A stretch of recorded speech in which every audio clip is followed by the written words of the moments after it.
I didn't know that one sentence would split my life in two. Sir, my mother has the exact same tattoo as yours. I was just a waitress in a luxury restaurant in Manhattan. 24 years old. Carrying trays heavier than my future. Smiling at men who made more in an hour than I made in a year. I thought my biggest enemy was money. Or cancer. Or exhaustion. I was wrong. It was time. 1 month. That's all it took to erase 25 years of a family that should have existed. I grew up believing my father didn't want me. My mother grew old believing she had been abandoned. And the man sitting in front of me, a tech billionaire the world admired, believed the love of his life chose to disappear. None of us were villains. But we all paid the price. If you've ever felt like life stole something from you, if you've ever wondered what would have happened if only a timing had been different, stay with me. Because this isn't just a story about money, or illness, or DNA. It's about a question I almost didn't ask. And if this story moves you, if you believe love deserves a second chance, like this video, subscribe to the channel, and tell me in the comments. Would you have asked the question, or stayed silent? Because silence almost cost us everything. My name is Isabella Rossi, and for most of my life, I measured time in tips, prescriptions, and hospital appointments. By day, I carried crystal glasses and whispered wine pairings inside one of the most exclusive restaurants in Manhattan, a place where CEOs argued over mergers while I memorized which table preferred imported mineral water. By night, I sat beside my mother's hospital bed, pretending not to notice how the machines breathed louder than she did. My mother, Elena Rossi, was 48. Stage 4 breast cancer. Immigrant from Italy. Fighter by nature, fragile by circumstance. She never complained. Not when the chemo made her hands tremble. Not when the bills stacked higher than the skyline outside our Queens apartment window. I was her only daughter. Her only family. People think working in luxury makes you feel closer to wealth. It doesn't. It makes the distance clearer. I watched men in tailored suits casually spend what would cover my mother's immunotherapy. I smiled. I refilled their glasses. I memorized their preferences. Because that's what invisible girls do, they observe. And I was very good at observing. What no one at the restaurant knew was that I wasn't just working to survive. I was calculating. Every shift, every overtime hour, every generous client. I had spreadsheets on my laptop tracking medical costs, potential clinical trials, transportation options. I was applying, quietly, to re-enroll at New York University, the degree I had paused when my mother got sick. I refused to let cancer steal both our futures. Don't stop living because I'm sick, my mother would whisper. But she was my life. There was one thing she never talked about, my father. I grew up with a blank space where a name should have been. Whenever I asked, she would look away and say, "It was a long time ago, Bella." Some stories hurt too much to retell. I stopped asking when I was 16. Not because I wasn't curious. Because I learned silence was kinder. Still, sometimes I would catch her staring at her wrist, at a faded red rose tattoo, its thorns curling into an infinity symbol. When I was little, I asked what it meant. Forever, she said. Even when forever doesn't last. I didn't understand then. But I would. Because the night I was assigned to serve a last-minute VIP table, a German tech billionaire visiting New York, I had no idea that I was about to see that same rose. Same red petals. Same infinity thorns. Same wrist. And in that moment, my carefully measured life would tilt, not because of fate, but because I would decide to open my mouth and speak. The question is, why did I? The reservation came in under a name that made the manager straighten his tie twice, Alexander Weber, founder of Weber Dynamics, the German tech empire that had quietly reshaped artificial intelligence infrastructure across 3 continents. 45. Elusive. Brilliant. Untouchable. In our world, he wasn't a man. He was a headline. He arrived alone. No entourage. No assistant hovering. Just a tailored charcoal suit and the kind of stillness that makes a room adjust itself around you. Power without noise. That's the most dangerous kind. When I approached the table, tray balanced on my palm, he didn't look at me the way most wealthy men did. No dismissal. No flirtation. Just focus. Analytical. As if he were always solving something invisible. I introduced myself. Good evening, sir. My name is Isabella. I'll be taking care of you tonight. He nodded once. Thank you, Isabella. His accent was subtle. Controlled. Everything about him felt controlled. Then he reached for his glass. That's when I saw it. A red rose. Thorns forming an infinity symbol. Same wrist. Same angle. My pulse didn't spike. I didn't drop the tray. I didn't gasp. I observed. Because invisible girls survive by not reacting. I finished pouring his wine, but my mind was no longer in the room. It was in our small apartment in Queens. On my mother's wrist. On a memory she refused to explain. Coincidence? Maybe. But the design wasn't generic. The curve of the thorns, the way the stem wrapped twice before closing the loop, it was specific. Intentional. And suddenly, the imbalance of power shifted. He had money. He had influence. But I had something far more dangerous. A question. I could have ignored it. Finished the service. Collected the tip. Gone home. That would have been safer. Instead, I slowed down. I refilled his glass more often than necessary. Not to flirt. To confirm. The shading on the petals. The tiny scar cutting through the lower thorn, exactly where my mother once burned her skin cooking when I was a child. My chest tightened. When he signed the receipt, I saw the date inked below his signature. Today's date. For him, it was just another dinner in New York. For me, it felt like time folding in on itself. I didn't speak yet. I tested him first. That's a beautiful tattoo, I said lightly. It looks meaningful. His jaw shifted. Subtle. Controlled. It was, he answered. Past tense. Not is. Was. A single word, but it landed like a crack in glass. I nodded, as if it meant nothing. As if my entire identity wasn't hovering between his wrist and my silence. This was the first injustice, not cruelty, not betrayal. Just the possibility that my mother's lifelong pain might have been built on a misunderstanding. And if that was true, then someone had lost 25 years for no reason. I walked away before he could read my face. Because the next words I chose would either reopen an old wound, or expose a truth no one was prepared to face.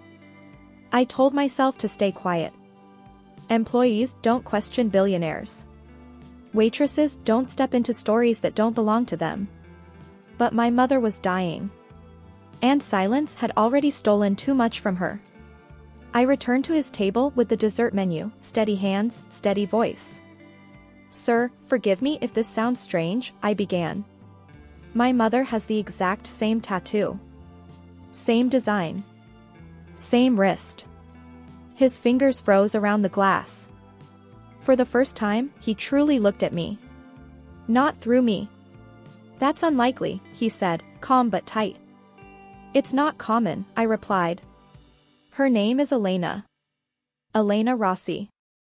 The color drained from his face so fast it frightened me. He stood abruptly. The chair scraped across marble like a blade. What did you say? His voice wasn't angry. It was broken. Elena Rossi. The room didn't know anything had changed. Laughter continued. Silverware clinked.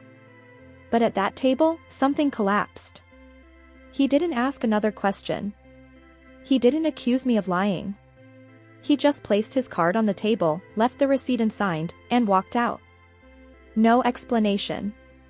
No denial. Just shock.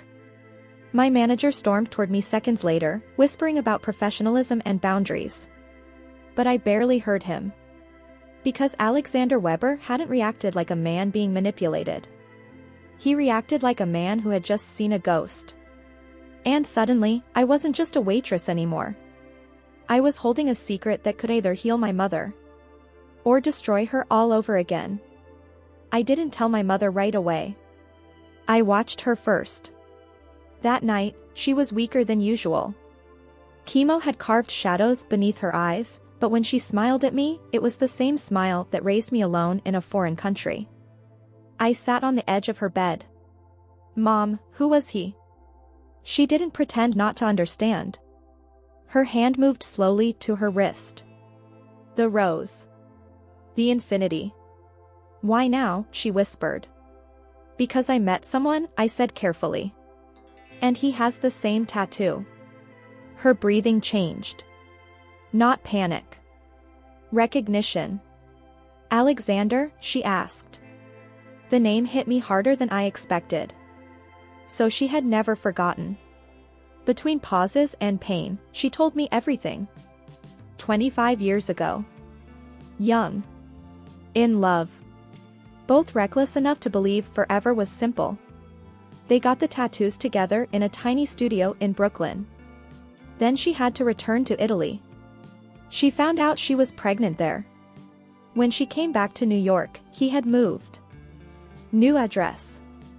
New number. Gone. She searched for 2 weeks. Then she stopped. "I thought he left me," she said.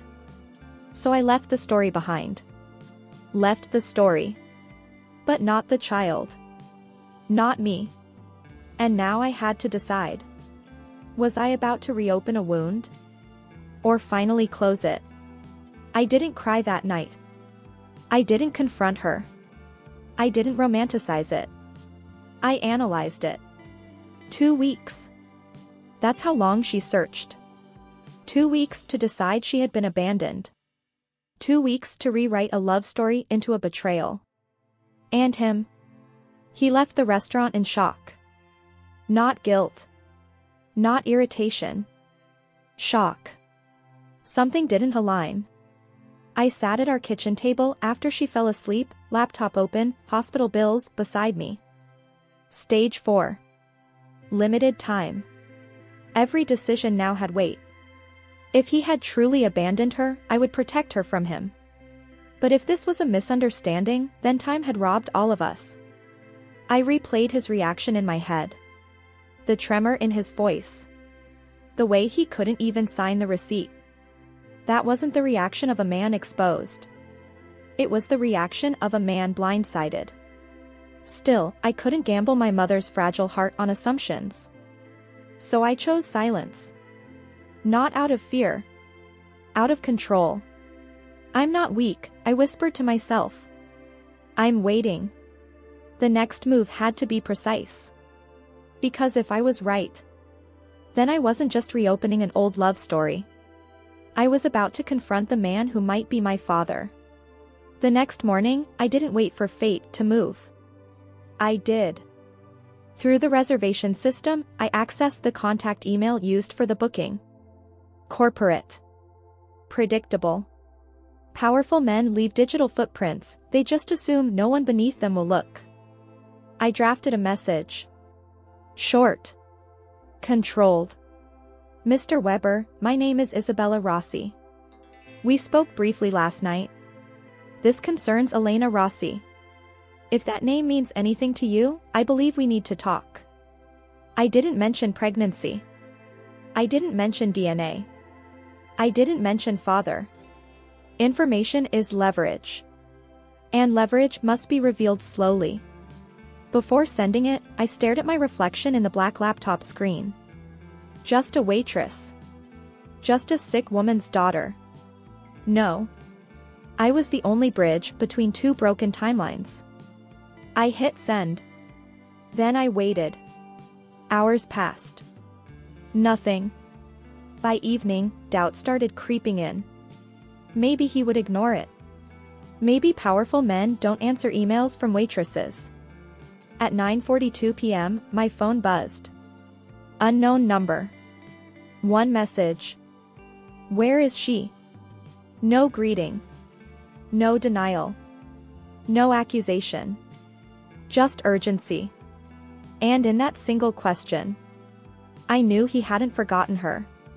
But I still didn't know if he deserved to find her. I didn't answer immediately. Power isn't money. Power is timing. Instead of texting back, I asked for a meeting. Public. Neutral. Daytime.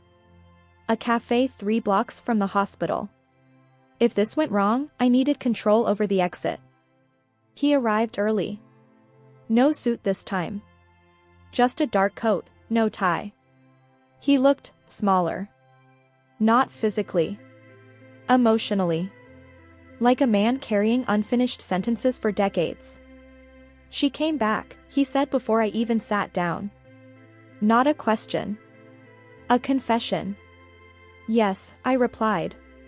She looked for you. His hand tightened around the coffee cup. I moved apartments for work. New number. New building.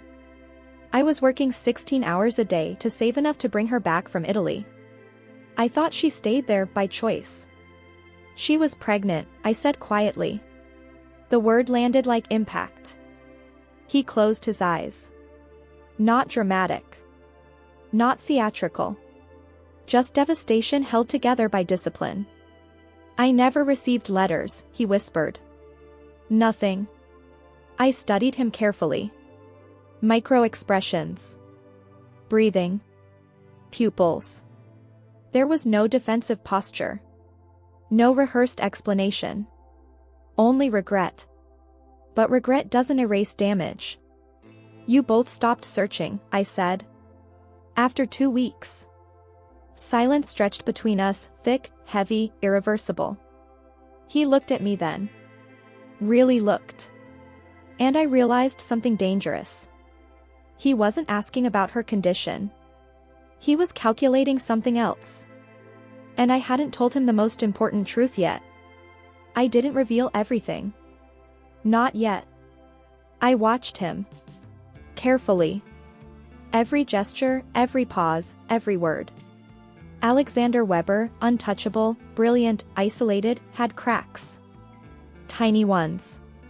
Hesitations when I mentioned my mother's health. Subtle tension in his shoulders when I asked about his life after she left.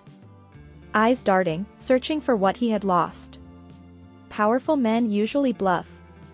They hide emotion behind protocols, press releases, philanthropy. But not him. Not now. The shock of lost time had left him exposed. Vulnerable. Human. I mapped his patterns. Weekly habits. Secret trips. The assistant who managed his inbox. The lawyer he trusted implicitly.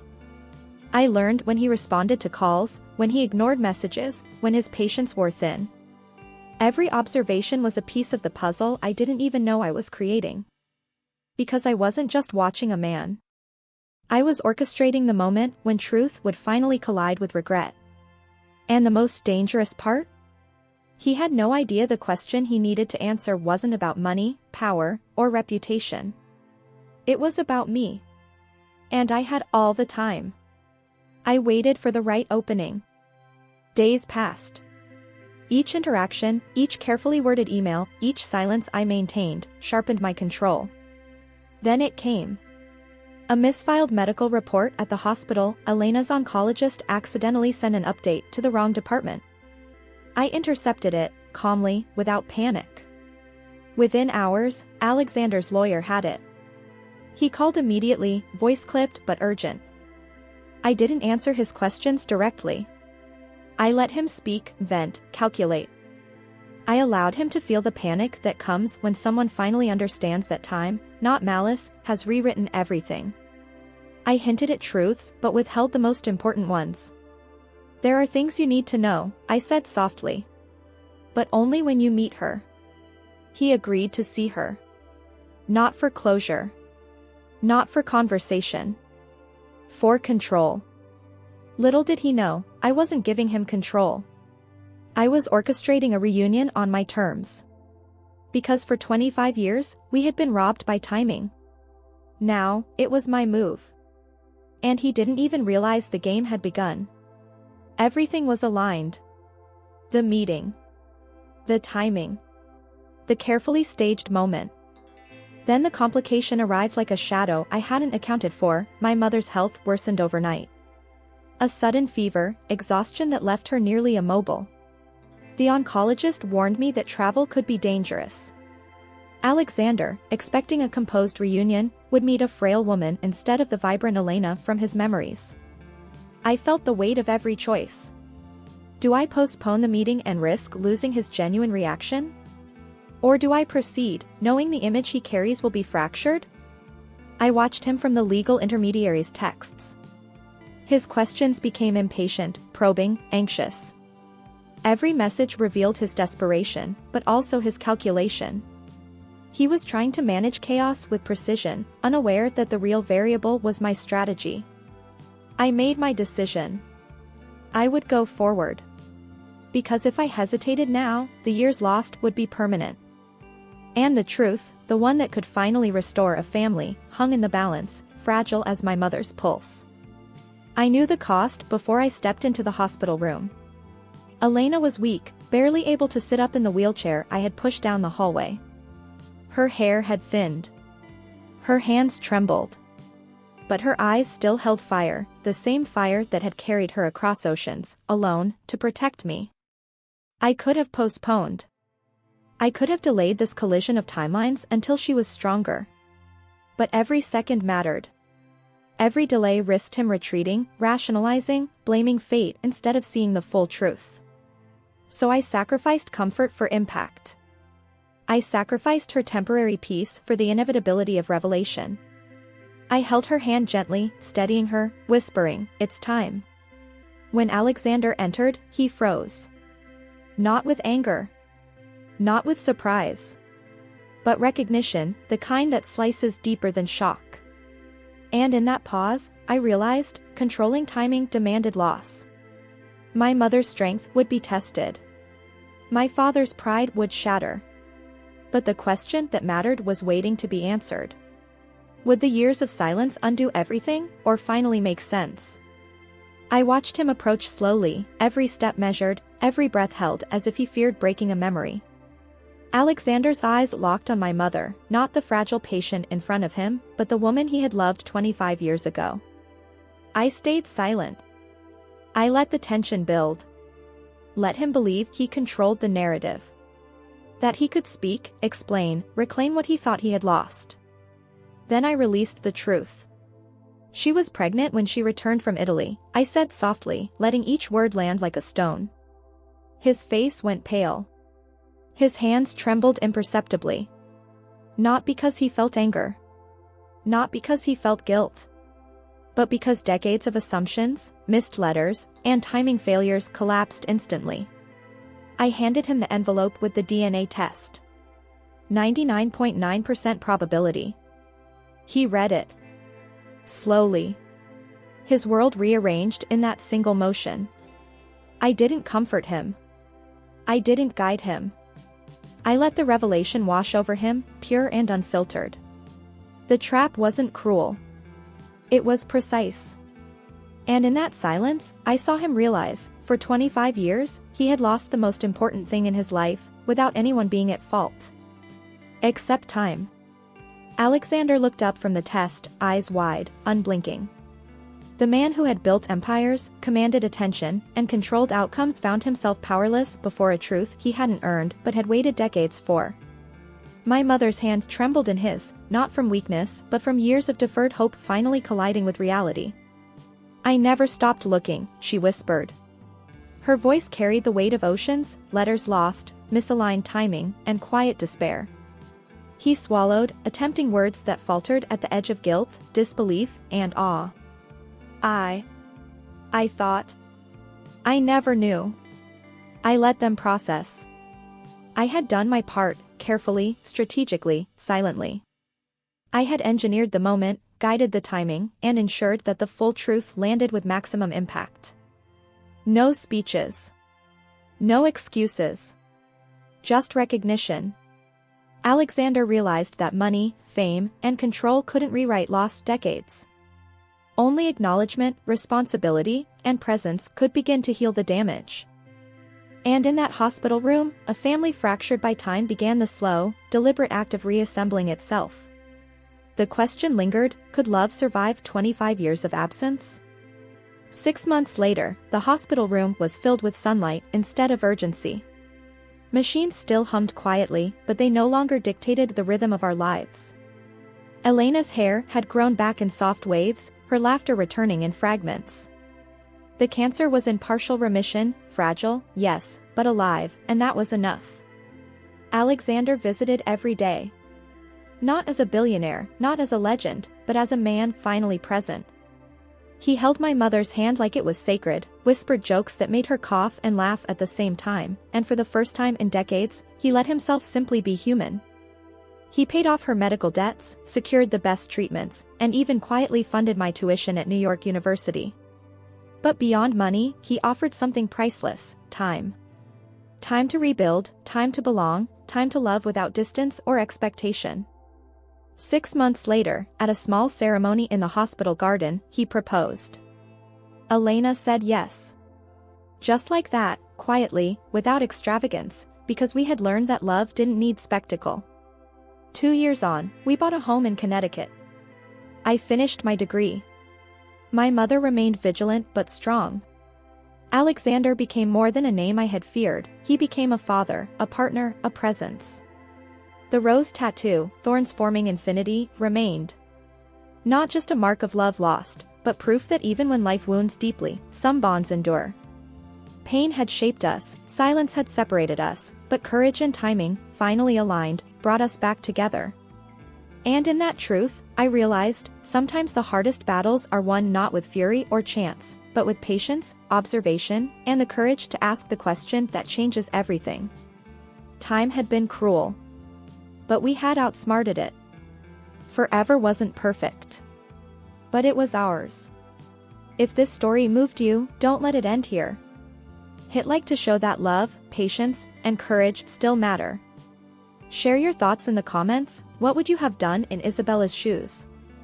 And subscribe to the channel to follow more stories where timing, choices, and human resilience change lives forever.